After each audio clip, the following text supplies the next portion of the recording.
श्रोता बंधु आमे पाठ करुचे श्रीमद् भगवद गीतार तृतीय अध्याय। पूर्व श्लोक भगवान कहले जे यज्ञ व्यतीत अन्य कर्म बंधनकारक, अतएव एही बंधनरु मुक्त हेबा पई कर्म को स्वरूपतः त्याग न करी कर्तव्य बुद्धि रे कर्म करिबा आवश्यक। एबे कर्म करिबार आवश्यकता को पुष्ट करिबा पई आउ केतोटी कारण भगवान दर्शाउछन्ति। श्लोक नंबर 10 एवं 11। सह यज्ञः प्रजा सृष्ट्वा पुरोवाच प्रजापतिः अनेन प्रसविष्यध्वम् एष वस्त्विष्ट कामधुक् देवान् भावयतानेन ते देवा भावयन्तु वः परस्परं भावयन्तः श्रेयः परम अवाप्स्यथ। एहार आक्षरिक अर्थ है सृष्टि आरंभ रे प्रजापति ब्रह्मा कर्तव्य कर्मर विधान सह प्रजा मानंकु सर्जना करी सेमानंकु कहिले तुम्भे माने एही कर्तव्य द्वारा समस्तंकर वृद्धि कर एवं एही कर्तव्य कर्म रूपक यज्ञ तुम्भ मानंक पई कर्तव्य पालनर आवश्यक सामग्री प्रदानकारी हेउ। निज कर्तव्य कर्म द्वारा तुम्भे माने देवता मानंकु उन्नत कर एवं देवगण निज कर्तव्य द्वारा तुम्भ मानंकु उन्नत करंतु। एही भली परस्परंकर उन्नति करी तुम्भे माने परम कल्याण प्राप्त हेब। व्याख्या। सह यज्ञः प्रजा सृष्ट्वा पुरोवाच प्रजापतिः। ब्रह्मा हेउछन्ति प्रजांकर स्रष्टा एवं स्वामी, तेणु निज कर्तव्य पालन करने संगे संगे से प्रजांक रक्षा तथा सेमानंकर कल्याण विचार करुथांती। जिए जहाकु उत्पन्न करे ताहाकु रक्षा करिबा तार कर्तव्य होई जाए। ब्रह्मा प्रजा मानंकु सर्जना करंती, सेमानंकर सुरक्षा रे तत्पर रही सर्वदा सेमानंकर हित कथा भाबुथांती, तेणु तांकु प्रजापति कुहा जाए। सृष्टि अर्थात स्वर्ग आरंभ रे ब्रह्मा कर्तव्य कर्मर योग्यता और विवेक संपन्न मनुष्यों को सृष्टि कले। अनुकूल और प्रतिकूल परिस्थितिर सदुपयोग मनुष्य पई कल्याणकारी होइथिबारु अनुकूल और प्रतिकूल परिस्थिति को सदुपयोग करिबार विवेक प्रदान करी से मनुष्य सर्जना कले। सत असत विचार करिबारे असमर्थ पशु पक्षी वृक्ष आदि द्वारा स्वाभाविक भावे परोपकार हुए, किंतु मनुष्य को तो भगवत कृपारु असाधारण विवेक शक्ति मिले। से जदि निज विवेक को महत्व देई अकर्तव्य न करे तेबे ताद्वारा मध्य स्वाभाविक भावरे लोकहितार्थ कर्म होई पारिबो। देवता ऋषि पितृगण मनुष्य तथा पशु पक्षी वृक्ष इत्यादि समस्त प्राणी प्रजा नामरे परिचित। एमानंक मध्यरु मनुष्य ठारे योग्यता अधिकार और साधनार विशेषत्व थिबारु ता उपरे अन्य प्राणी पालनर दायित्व न्यस्त।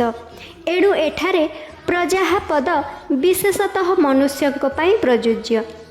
कर्मयोग अनादिकालरु चली आसुछि। चतुर्थ अध्यायर तृतीय श्लोक रे पुरातन पदरे मध्य भगवान कहिछन्ति जहा मु तुमको कहिली सेही कर्मयोग बहु कालरु लुप्त प्राय होई जाइथिला। सेही कथा को मध्य एठारे पूरा पद द्वारा भिन्न शैली रे कहुछन्ति। केवल मु नुहे ब्रह्मा मध्य स्वर्ग आरंभ रे कर्तव्य सह प्रजांकु सर्जना करी सेमानंकु सेही कर्मयोग आचरण करने आज्ञा देथिले। तात्पर्य हेउछि कर्मयोग भावरे कर्तव्य कर्म करिबार परंपरा अनादि कालरु चली आसुछि। एहा कौनसी नुआ कथा नुहे। चतुर्थ अध्याय परमात्मा प्राप्ति निमंते जेते साधना कुहा जाइछि से सबको यज्ञ नाम दिया जाइछि, यथा द्रव्य यज्ञ, तप यज्ञ, योग यज्ञ, प्राणायाम इत्यादि। साधारणतः यज्ञ शब्द होम संबंधी क्रिया को बुझाए, परंतु गीतार यज्ञ शब्दटी शास्त्र विहित समस्त क्रियार वाचक। निज वर्ण आश्रम धर्म जाति स्वभाव देश काल इत्यादि अनुसारे प्राप्त कर्तव्य कर्म यज्ञर अंतर्गत। परहित भावना रे आचरित समस्त कर्म मध्य यज्ञ। एही यज्ञर दायित्व मनुष्य उपरे न्यस्त। अनेन प्रसविस्वध्वम एष वस्तुष्ट कामधु। ब्रह्मा मनुष्य को कहउछन्ति तुमे माने निज निज कर्तव्य पालन द्वारा समस्त को पुष्ट कर, उन्नत कर। एपरि करिबा द्वारा तुम मानंकु कर्तव्य कर्म करिबार उपयोगी सामग्री मिलुथिब, केबे अभाव हेब नाही। अर्जुनंकर कर्म न करिबार रुचि को दूर करिबा सकाशे भगवान कहउछन्ति प्रजापति ब्रह्मांक वचनरु मध्य तुमे कर्तव्य कर्म शिक्षा करिबा उचित। अन्यर हित निमंते कर्म कले तुमर लौकिक और पारलौकिक उन्नति होई पारिबो। निष्काम भावरे केवल कर्तव्य पालन दृष्टि कर्म कले मनुष्य मुक्त हो जाए एवं सकाम भावरे कर्म कले बंधन रे पड़े। आलोच्य प्रकरण रे निष्काम भाव संबंधी कर्तव्य कर्मर विवेचना चली। सुतरां एठारे इष्ट काम पदर अर्थ इच्छित भोग और सामग्री एहा बुझिबा उचित मने हेउ नाही। एठारे एही पदर अर्थ यज्ञ करिबार आवश्यक सामग्री। कर्मयोगी अन्यर सेवा और हित करिबा निमंते सर्वदा तत्पर रहे। तेणु ब्रह्मांक विधान अनुसार अन्यर सेवा निमंते सामग्री सामर्थ्य और निज शरीर निर्वाहर आवश्यक वस्तु ताहार केबे अभाव रहे नाही। ताकू उपयोगी वस्तु गुड़िक सहजरे मिले। ब्रह्मांक विधान अनुसार जहाकू जहा किछि कर्तव्य पालनर सामग्री मिली ताहा कर्तव्य पालन निमंते यथेष्ट। कर्तव्य पालन सामग्री केबे काहा पाखरे कम न थाए। ब्रह्मांक विधान रे केबे त्रुटि हुए नाही, कारण से कर्तव्य कर्मर विधान स्थिर करिथिबारु कर्तव्य पालन पई आवश्यक सामग्री देबा तांको उपरे निर्भर करे। प्रकृत रे भोग उपभोग निमंते मनुष्य शरीर मिले नाही। तेणु सांसारिक सुख भोग कर बोली कौनसी सत्शास्त्र रे आज्ञा बा विधान नाही। समाज मध्य स्वच्छंदरे भोग भोगिबा पई आज्ञा दिए नाही, बरं शास्त्र और समाज अन्यर हित करिबा निमंते आज्ञा दियंती। पिता पाई पुत्रर पालन पोषण करिबार विधान अछि, किंतु पुत्र ठारू सेवा ग्रहण करिबार विधान नाही। पुत्र पत्नी आदि अन्यान्य संपर्कीय मानंकु पाई मध्य एही उक्ति प्रयुज्य। कर्मयोगींकर सर्वदा देवार भावना थाए, नेबार भावना न थाए, कारण नेबार भावना बंधनकारक। नेबार भावना रखिले कल्याण प्राप्ति रे बाधा उपजिबा संगे संगे सांसारिक वस्तु प्राप्ति रे मध्य बाधा उपस्थित हुए। प्राय समस्तंक अनुभव जे नेबाकू चाहुथिबा व्यक्ति को केही देबाकू चाहे नाही। तेणु ब्रह्मा कहउछन्ति किछि न चाहि निस्वार्थ भावरे कर्तव्य कर्म कले मनुष्य निजर उन्नति करि पारिबो। देवान भावयता नेन। एठारे देव शब्दटी उपलक्षण होइथिबारु मनुष्य, देवता, ऋषि, पितृपुरुष प्रभृति समस्त प्राणी एही पदर अंतर्गत बोली बुझिबा उचित। निज कर्तव्य कर्म द्वारा प्राणी मानंकु सुख देबा कर्मयोगींकर एकमात्र उद्देश्य। तेणु एठारे ब्रह्मा समस्त प्राणीक उन्नति दृष्टिरु मनुष्य को निज कर्तव्य कर्म रूपक यज्ञ पालनर आदेश देइछन्ति। निज निज कर्तव्य पालन कले मनुष्यर स्वतः कल्याण हुए। मनुष्य को कर्तव्य कर्म पालन करने को कुहाଯାଇଛି, कारण से ही एही उपदेश प्राप्तिर पूर्ण अधिकारी। मनुष्य को ही कर्म करिबार स्वाधीनता मिली, तेणु से एही स्वाधीनतार सदुपयोग करिबा उचित। ते देवा भावयन्तु बह। वृक्षलता आदि रे स्वाभाविक भावे फूल फल धरे सत, किंतु खत और पानी दिगले से फूल फल अधिक धरे। ठीक सेहीपरि यजन और पूजन कले देवगणकर पुष्टि हुए, जद्वारा सेमानक कार्य विशेष रूपे न्यायप्रद हुए। जदि मनुष्य निज कर्तव्य कर्म द्वारा देवगणकर यजन पूजन न करे तेबे सेमानकु पुष्टि मिले नाही। फलरे सेमानकर कर्तव्य पालन रे अवहेला देखा जाए। कर्तव्य पालन रे अवहेला हेबारु संसार रे विप्लव अर्थात अनावृष्टि और अतिवृष्टि हुए। परस्परं भावयन्तः। एही पदर अर्थ नुहे जे अन्य माने आमर सेवा कले जाई आमे सेमानंकर सेवा करिबु, बरं एहाकु एपरि बुझिबा उचित जे अन्य माने आमर सेवा करंतु बा न करंतु निज कर्तव्य दृष्टिरु आमे सेमानंकर सेवा करिबा उचित। किए कौन करुछि बा न करुछि, आमको सुख देउछि बा दुख देउछि, सेथिरे आमर कौनसी प्रयोजन न रहिबा उचित। कारण अन्यर कर्तव्य देखुथिबा व्यक्ति निज कर्तव्यरु विच्युत हो जाए, परिणाम स्वरूप ताहार पतन हुए। अन्य मानक द्वारा कर्तव्य पालन कराइबा मध्य आमर अधिकार नुहे। आमको समस्तंक हित निमंते केवल निज कर्तव्य पालन करबाकू हेबो एवं तद्वारा समस्तंकु सुख देबाकू हेबो। सेवा करिबा बेले निजर बुद्धि, सामर्थ्य, समय और सामग्री को निज पई आदौ संचय करबा उचित नुहे। एपरि कले जाई जड़त्वरु संबंध विच्छेद हेबो। पिता माता, स्त्री पुत्र, भाई भाउज आदि आमर जेते सांसारिक संपर्कीय अछंती सेमानंकर सेवा करिबा विधेय। ए संपर्क निज सुख पाई नुहे। जहाँको सहित आमर जेपरि संपर्क अछि सेही अनुसारे सेमानंकर सेवा करिबा, मर्यादा अनुसारे सेमानंको सुख देबा आमर कर्तव्य। सेमानंक ठारू कौनसी आशा रखिबा और सेमानंको उपरे निजर अधिकार साब्यस्त करिबा आमर मस्त बड़ भूल। आमे सेमानंक निकटरे ऋणी एवं ऋण परिशोध पाई एठारे आमे जन्म होइछु। एणु निस्वार्थ भावरे संपर्कीयंकर सेवा करी ऋण परिशोध करिबा आमर सर्वप्रथम कर्तव्य हेबा आवश्यक। समस्तंकर सेवा करबाकू हेबो, किंतु जेउमानंकर सेवार दायित्व आम उपरे अछि सर्वप्रथमे सेमानंकर सेवा करिबा आवश्यक। एहा सिद्धांत जे शरीर, इंद्रिय, मन, बुद्धि, पदार्थ इत्यादि निजर नुहे एवं निज पाई मध्य नुहे। एणु निज निजर कर्तव्य पालन कले स्वतः परस्परर उन्नति हेबो। श्रोता बंधु, एबे आसंतु जानिबा कर्तव्य और अधिकार संबंधी मार्मिक कथन। मनुष्य निज कर्तव्य पालन पूर्वक अन्यर अधिकार रक्षा कले कर्मयोग आचरित हुए। पिता मातांक सेवा करिबा पुत्रर कर्तव्य एवं ताहा पाइबा पिता मातांकर अधिकार। जहाँ अन्यर अधिकार ताहा आमर कर्तव्य। एणु अन्यर कर्तव्य प्रति दृष्टि न देई प्रत्येक मनुष्य निजर कर्तव्य पालन पूर्वक अन्यर अधिकार रक्षा करिबा उचित। अन्यर कर्तव्य प्रति दृष्टि देले मनुष्य निजे कर्तव्यच्युत हो जाए, कारण अन्यर कर्तव्य देखिबा आमर कर्तव्य नुहे।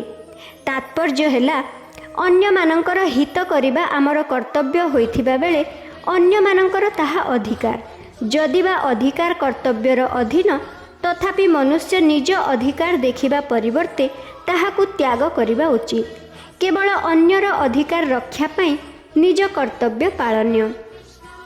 अन्यर कर्तव्य देखिबा तथा निजर अधिकार साब्यस्त करिबा लोक और परलोक पाई घोर पतनकारी।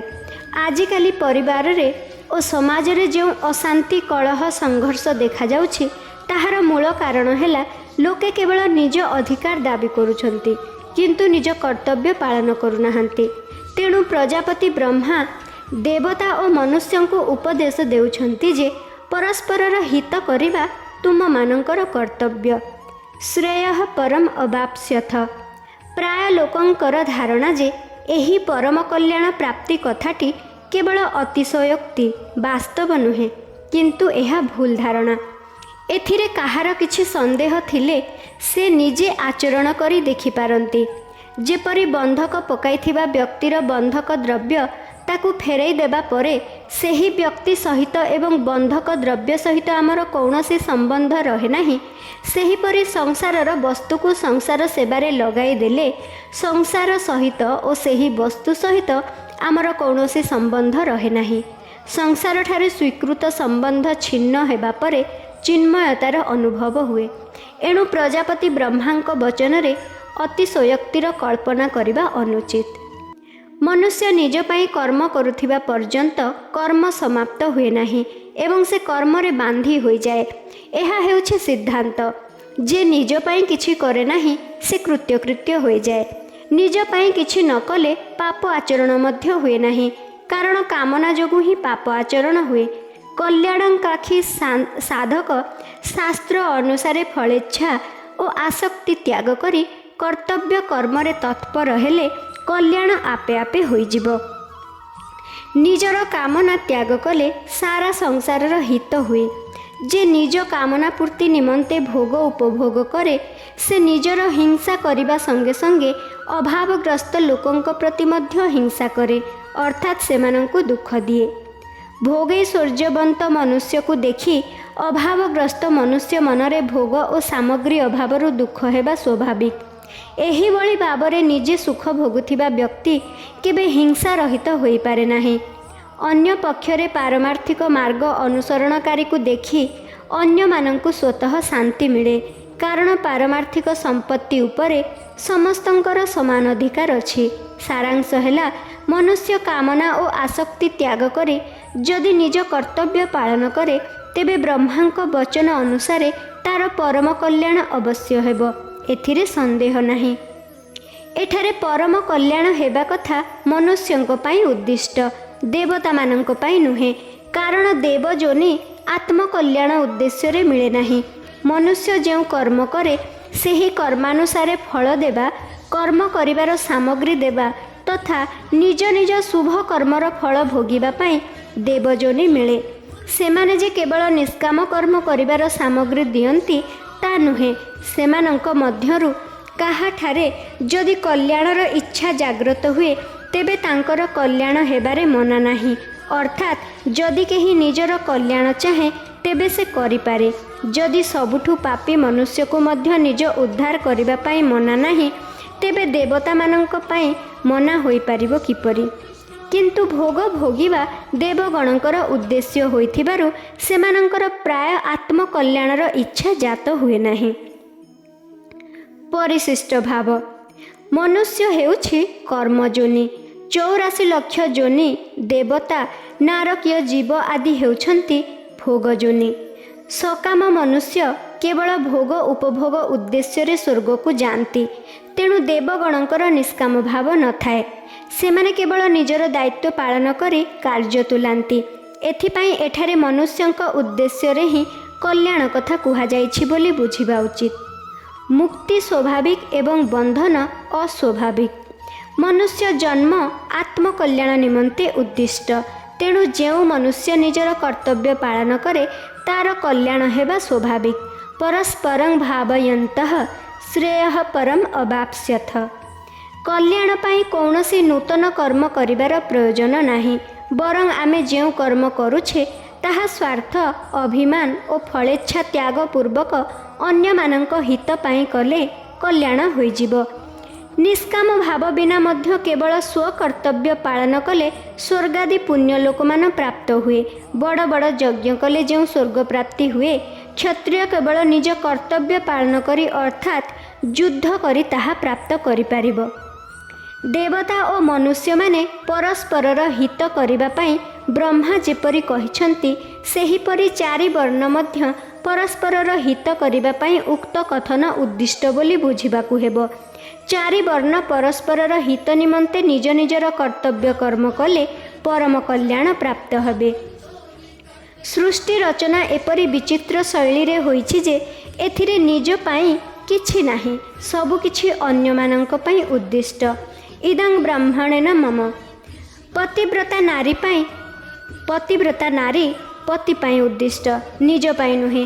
स्त्रीर अंग पुरुष को सुख दिए, स्त्री को सुख दिए नहीं। पुरुषर अंग स्त्री को सुख दिए, पुरुष को दिए नहीं। माँ क्षीर शिशु पाई उद्दिष्ट, माँ पाई नुहे। एवं शिशुर कार्यकलाप माँ को सुख दिए, शिशु को नुहे। पितामाता संतान पाई एवं संतान पितामातांक पाई, श्रोता वक्तांक पाई एवं वक्ता श्रोतांक पाई। तात्पर्य हैला निजे सुख ग्रहण न करी अन्य मानंकु सुख दियो। सृष्टि रचना भोग भोगिबा पाई होई नाही, उद्धार पाई होईछि।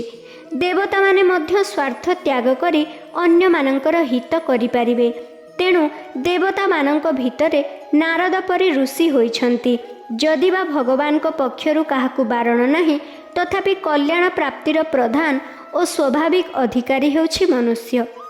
एठारे संदेह होई पारे जे आमे सिना अन्य मानंकर भल करिबा, किंतु अन्य माने जदि आमर भल न करी मंद करंती तेबे परस्परं भावयन्तः किपरि हेबो। एहार उत्तर हैला आमे जदि अन्य मानंकर भल करुछे तेबे अन्य माने कदापि आमर मंद करि पारिबे नाही। ସେମାନଙ୍କଠାରେ ଆମର ମନ୍ଦ କରିବା ଭଳି ସାମର୍ଥ୍ୟ ରହିବ ନାହିଁ। ଯଦି ମନ୍ଦ କରିଦିଅନ୍ତି ପରେ ପଶ୍ଚାତାପ କରିବେ। ସେମାନେ ଆମର ମନ୍ଦ କଲେ ଅନ୍ୟ କେହି ଆମର ଭଲ କରିବ ଓ ଆମ ପ୍ରତି ସହାନୁଭୂତିଶୀଳ ହୋଇଯିବ। ବାସ୍ତବରେ କାହାରି ପ୍ରତି ମନ୍ଦ କରିବା ବିଧାନ କେଉଁଠାରେ ଦେଖିବାକୁ ମିଳେ ନାହିଁ। ମନୁଷ୍ୟ ନିଜେ ଦ୍ୱେଷ ଯୋଗୁଁ ଅନ୍ୟମାନଙ୍କର ମନ୍ଦ କରେ। ପରସ୍ପରଂ ଭାବୟନ୍ତଃ ମାନବିକତା ଅଟେ। ଏହା ନଥିବାରୁ ହିଁ ମନୁଷ୍ୟ ଦୁଃଖ ପାଏ। ଶ୍ରୋତାବନ୍ଧୁ, ଆଜି ପାଇଁ ଏତିକି। ଧନ୍ୟବାଦ। ରାଧେ ରାଧେ।